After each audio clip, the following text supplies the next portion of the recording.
Sitting in silence, stunned by Donald Trump. That is exactly what troops at Fort Bragg were today, listening to an off-the-rails speech from the President of the United States, who admitted it all in the address that he delivered. Now, Donald Trump has spent his entire presidency trying to change the way that we fundamentally view our government, who it is for, and how it gets to be run. Donald Trump wants you to believe that the checks and balances are gone, that this government is entirely his, and it exists to serve the billionaire class and to serve himself, and that he gets to do whatever he wants to make that happen, that troops listen to Trump's orders and Trump's tweets, and that there is no chain of command. Donald Trump believes he is fully in charge, and that is what, in many ways, he admitted to a crowd stunned silent. But it all began with Donald Trump, as he always is, talking about his personal grievances in this clip right here. Vote. You know, the first time I won, but they say I didn't win the popular vote. You know I did. I won it by a lot, but they say I didn't. So every time they'd introduce Donald Trump, who didn't win the popular vote, but he, whatever. I said, I don't ever want that to happen again. But we did. We won everything, and this is amazing. So I think this clip is a very important place to start, especially because it's where Donald Trump started, at least as he speaks to our troops. You know, I keep on bringing up this moment, but I think it's so important that when Donald Trump had the Stanley Cup champions at the White House, he saw how strong and athletic they were and said, wow, quite frankly, you're so big, but I have the United States military. And that's how Trump feels. He feels that it is his military. He feels that it backs up his personal might, that he gets to use it as a physical manifestation of his own insecurities. So for Donald Trump to go talk to troops about how, well, I actually really won, and they never gave me credit, and the people who didn't will pay, and you're going to be the one to do it. That's what's going through Donald Trump's head. It's why he also started attacking the former governor of the state, Roy Cooper, in this clip right here. But we want to keep this area safe, and we can't do that without the leaders, and your ex-governor is not one of them. It would be a disaster if he got in. And one of the things that I just mentioned and saw, you saw the monster that killed an innocent young Ukrainian girl a couple of months ago, slitting her throat from behind. And this was the man, the governor, that allowed this man to get out and to do that. We don't do that. We don't do that. Everybody knew he was trouble. Many, many crimes. One of the worst pasts I've ever seen. And she sat down. She had her throat slit. And that's not going to happen with Michael Watley, that I can tell you. So I just want to tell you it's very important because our military has to be protected. Our people have to be protected. And they will decimate our military. Every time you come in as a Republican, and a lot of Republicans, they come in, they don't do anything about it. I do beyond what anyone's ever done, not even close. It was Donald Trump who denied disaster relief to the state of North Carolina in his first term. It's why it was so asinine that the media allowed Donald Trump to carry out this narrative in the 2024 election that somehow Joe Biden and Kamala Harris weren't responding properly enough to the disaster that was plaguing North Carolina because that it was a red state, a state that, of course, we have a Democratic governor in because the Republican that the GOP put up was what would he call himself, like a black Nazi? Which is, yep, I guess kind of just like Republican as it goes. I'm surprised that we've moved on. That was kind of crazy. But nevertheless, Donald Trump has actually denied continually disaster relief to North Carolina.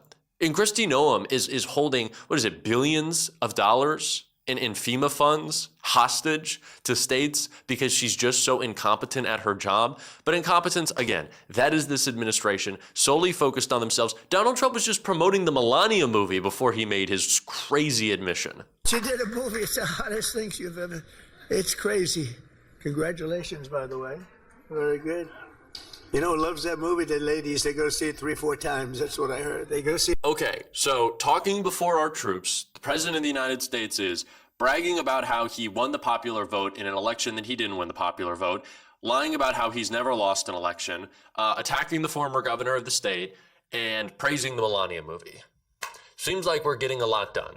But if you really want to look at where Trump is and what he's thinking about, all that you need to hear is this clip right here, Donald Trump talking about the politically correct way we used to fight and how silent the troops are. We ended the scourge of political correctness in our military.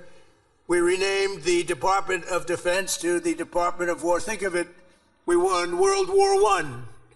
We won everything. World War II. And everything before, during, and a little bit after, except we fought a little bit differently. We fought to be politically correct. We were a politically correct force with the presidents. But now we have a real force, and you see that with what we did in Iran with the B-2 bombers. A lot of you were involved in that. And what we did recently in Venezuela, nobody ever saw anything like that happen. Now, to me, I think Donald Trump believes that that is a rah-rah moment, that everyone's going to be like, yeah, we don't fight in a politically correct way anymore. Ugh. It's like when Pete Hegseth is like, we're getting rid of the beardos and the weirdos, or, whatever weird speech he goes on before he does bad pull-ups. Why I think that's the most important admission that Donald Trump could possibly make is the politically correct way that he's talking about we fought after World War II was rules and regulations of war that the UN came up with after we dropped two nuclear bombs on Japan, right? They weren't some sissy, some politically correct, there's the little bitch rules. No. After we wiped out in a split second tens of thousands of people, hundreds of thousands of people, when we carpet bombed Berlin, and of course that was to beat fascists. I think maybe we should think about this now.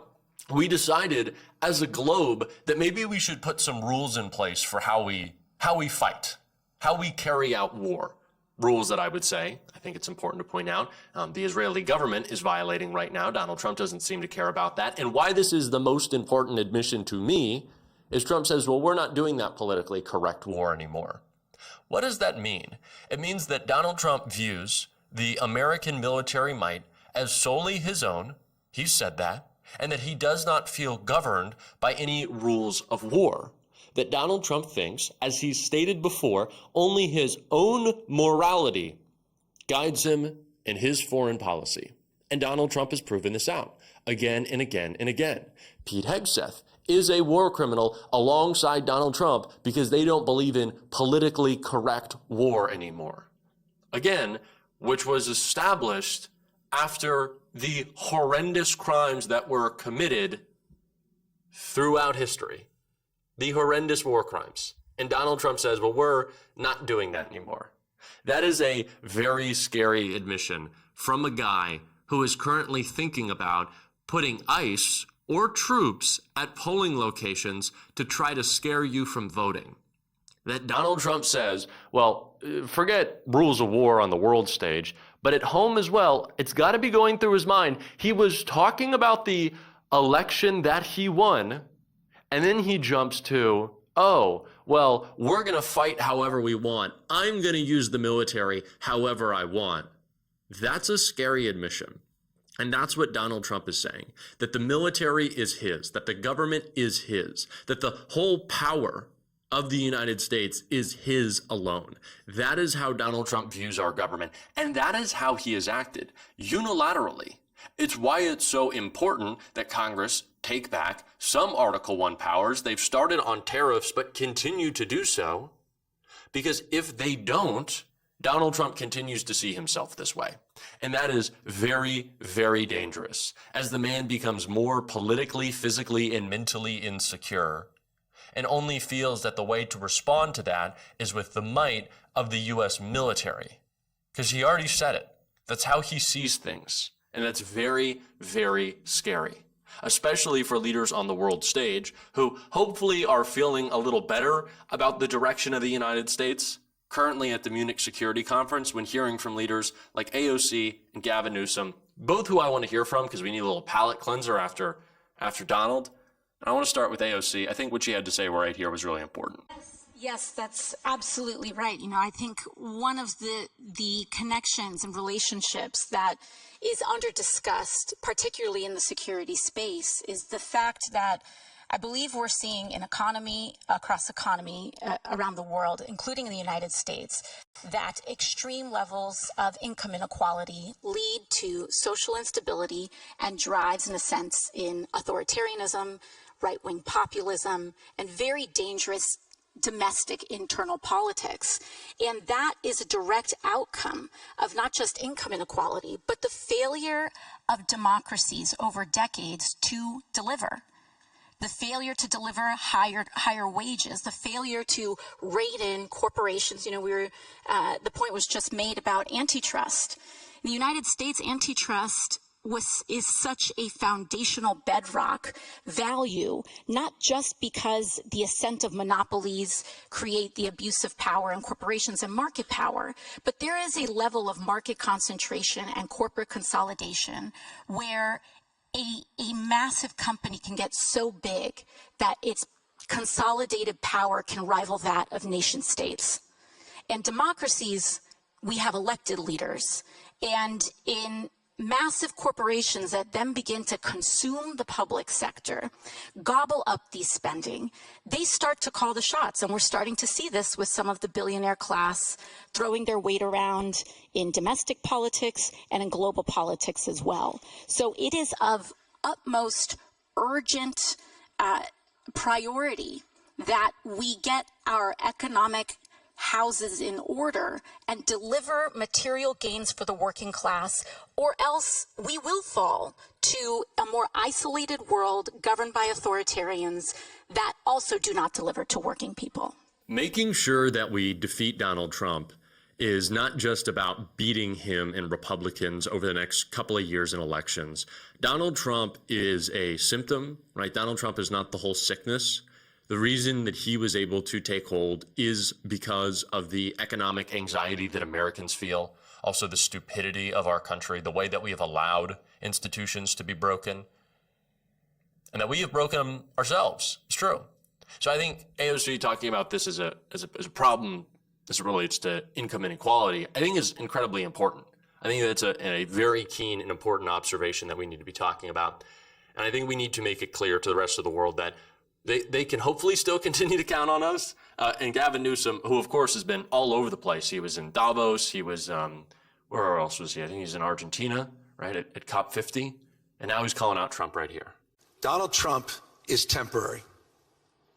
He'll be gone in 3 years.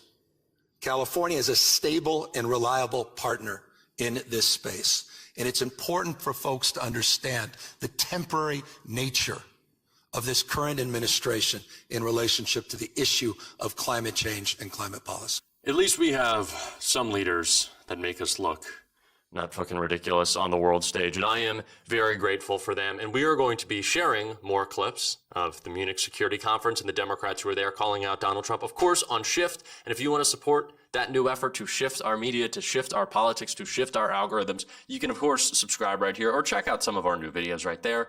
Keep on fighting, y'all. Don't let them silence you. And until next time, I'll see you soon.